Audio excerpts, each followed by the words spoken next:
Hey y'all, happy 11/11 portal.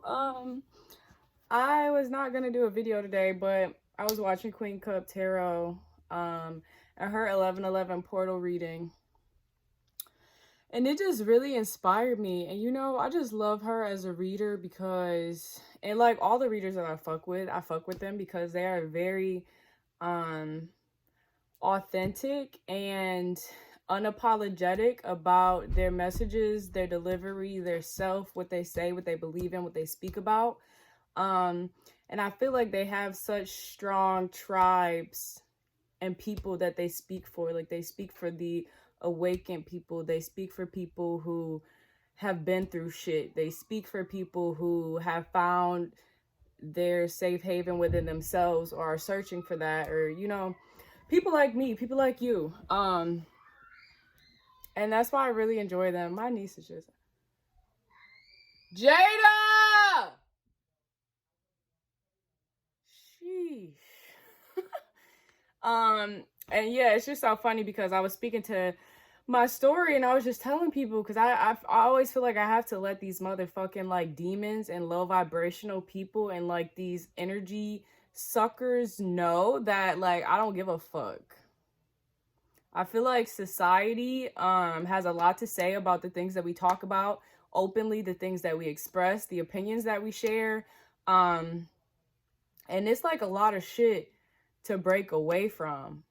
And if we don't consciously make the choice to like talk about the taboo shit and the shit that people don't talk about and to like awaken, like to wake up from the shit that like the media wants to talk about and like centralize and like the moral values and how they see women should speak and women should act and men should speak and should act, and like these societal norms that have been placed and imprinted upon us in our brains. If we don't consciously awaken and oppose those and like talk about this shit, we will never get better. And like regardless of how content that you are with this life, it's a damn shame if you live this life and you don't try to make any positive change for the generations that follow you, even if you don't have kids. If you don't make a conscious effort to make this world something better for the point where you leave it, then I mean, maybe everybody's path is different, but I feel like what was the fucking point? So if you want to go on and you want to just believe what's been taught to you blindly, if you want to listen to the random blurbs and shit, and you want to follow the media and the gossip and the random tabloids, and you see a post about Kanye this and Big Sean, and you want to shift all of your fucking energy and attention to that, or Travis Scott and this whole situation about these people dying and how we want to put how the world wants to put that on Travis Scott and on Drake's hands, like they sat there and told these motherfuckers to jump each other. If you don't want to look past that and through that, and even the Will and Jada shit, you see one post, you didn't even, most of the people who have opinions about this shit never even watched the full interview. They've never even watched Red Table Talk. They've never even read a fucking book. They don't even know what's happening in Will and Jada situation. And people just like to comment on shit and talk about shit. And I feel like, okay, maybe everything is not a big deal, but the more that we spread that shit and like,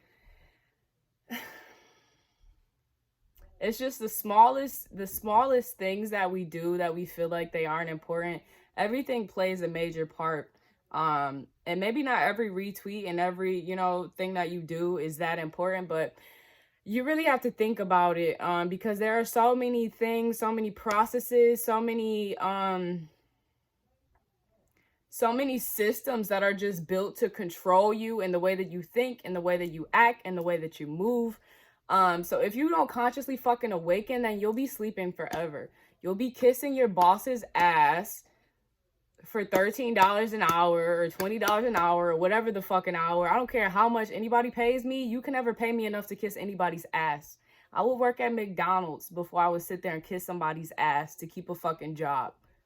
I would go homeless. So it's all a matter. My mom like upstairs going in. We all just hype right now. The portal is fucking opening, okay? 11/11 is a very powerful day to manifest things. And that's the thing, we have to be consciously aware of like the things that we manifest, because whatever we're thinking about, that's what you're manifesting and attracting towards you. So like if we shift our focus on more negative things, we start to follow those patterns and bring more of that. And like at this phase of life, you need to join the battle. We are at fucking spiritual warfare. You need to wake the fuck up. And that's it. Like, it's time to fucking wake up. I'm spitting this shit. But for real, it's time to wake up. Because this shit is dead. And it's just so crazy that it's been so much talk about like the Matrix and people quitting their jobs and all of this. And I feel like we don't really understand the impact of the time and the present moment that we're in until it's like 20 years later and they write about it in history books.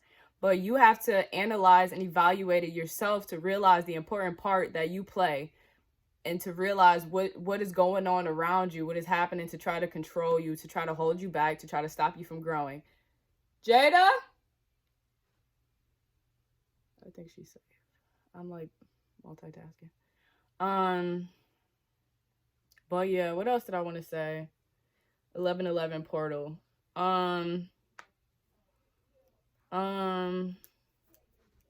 For some reason, I kind of want to bring up this. I've been really struggling with like babysitting lately, but you know, it's actually getting better. And it's just crazy because I feel like normally before I would like internalize issues that I would have and like not talk about them at all, just let it play its course, or I would externalize issues and like blame opposite parties. But when it comes to like babysitting and me realizing how much of an impatient person that I am, this time around I talk to people about it. You know, like I talked to my sister about it, I talked to my mom about it, I talked to my aunt about it, and I've like normalized making conversation around my issues and like talking about it, because the more that we talk about it, even with other people or just journal, the more that we can understand ourselves and like really work with it ourselves. And I think it's very interesting because my initial reaction, because I like yelled at my niece a few weeks ago and I still feel like very bad about it. And I've been thinking a lot about like my own inner child and like how we have to nurture our own inner child. And I feel like it was a huge tower moment for me, because at a certain point I felt so much like regret and just guilt for like how impatient I was with my niece that I was beating myself up about it. But instead I decided to own up to that. And to continue trying, because I think that's the thing with, and I can't speak for parents because like I'm an aunt that tries to be there, that tries to see my niece, you know, every week. But I don't even know what it's like to be a parent and to have this like obligation 24/7. Like it has to be a lot. And I think like owning up to it and being patient with it and like understanding that this little person just wants love and attention, but in the same manner you still have that inner child within you that needs that. It's just really beautiful. It's a beautiful cycle, honestly. I feel like the more that I learn to patience and like with babysitting my niece, also the more that I learn to nurture my own inner child, and to be patient with myself and to be kind to myself.